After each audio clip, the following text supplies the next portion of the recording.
সরকারের অবৈধ প্রধানমন্ত্রী সন্ত্রাসীদেরকে অস্ত্র দিয়ে আজকে দিবারাত্রি সচরাচর দেশের মাটিতে অনবরত ডাকাতি এবং লুট চলতেছে।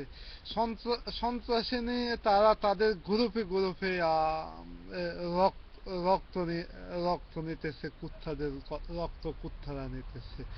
সম্মানিত দেশবাসী, আপনারা আপনারা দেখুন, আমরা কিন্তু আমাদের আন্দোলন সঠিক পর্যায়ে আছি। আমরা আমরা এই ডিজিটাল সন্ত্রাসীদেরকে অবশ্যই আমরা দেশে বিচার করব। আমরা আমাদের আন্দোলনের সঠিক গতিতে এবং সঠিক স্থানে আমরা অবস্থান করতেছি। এখন আন্তর্জাতিক মানবাধিকার কর্মকর্তা এবং কর্মচারীরা আমাদের পক্ষে তারা সাপোর্ট দিয়েছে। এখন আমরা তাদের লাস্ট ডিসিশনের জন্য আমরা অপেক্ষা করতেছি। আমরা একসাথে একযোগে টেকনাফ থেকে তেতুলিয়া পর্যন্ত সন্ত্রাসীদের বিরুদ্ধে আমাদের আমাদের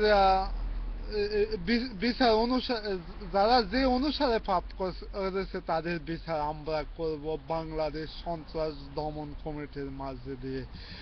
আজকে অবৈধ সরকার, অবৈধ প্রধানমন্ত্রী চেষ্টা করেছিল দেশের টেকনাফ থেকে তেতুলিয়া পর্যন্ত একযোগে সন্ত্রাস কমিটি করার জন্য, কিন্তু বাংলার মাটিতে তারা সন্ত্রাস কমিটি করার মতো এখন তাদের সে মনোবল এবং সে সুযোগ নাই।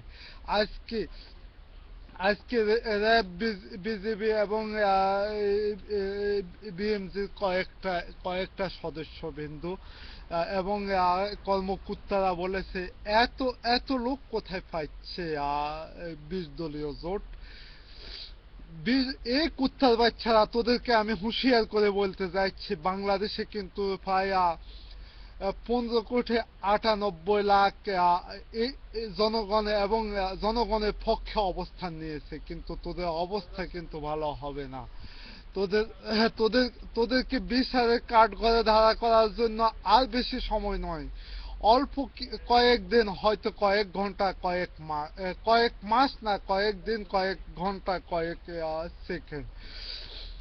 এখন তোরা এত এত বেশি ক্ষমতা ব্যবহার করেছ, তার এমনকি এত বেশি ধ্বংস করেছ, তার ধ্বংসের বিচার অবশ্যই আমরা বাংলাদেশের আদালতের মাঝে দিয়ে তোদের বিচার করা হবে।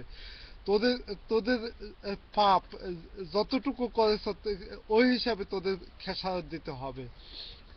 এমনকি তোদের 14 গোষ্ঠীর সম্পত্তিকে আমরা খতিয়ে দেখবো, এমনকি দূর সম্পর্কে আত্মীয় স্বজনকে পর্যন্ত খতিয়ে দেখবো, কিভাবে তোরা বাংলাদেশের জনগণের অর্থ লুট করে নিয়েছ।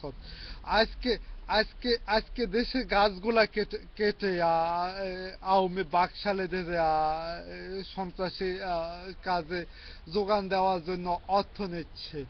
এখন দেশে অর্থ ভান্ডার আজকে শূন্য হয়ে গেছে। সম্মানিত দেশবাসী, আমরা আমরা এখন এখন একযোগে একসাথে অতি শীঘ্র দেশ নেত্রী বেগম খালেদা জিয়ার নেতৃত্বে দেশ এবং জাতিকে উদ্ধার করব, সন্ত্রাসীদের বিচার করবে। খোদা হাফেজ। বাংলাদেশ জাতীয়তাবাদী জিন্দাবাদ।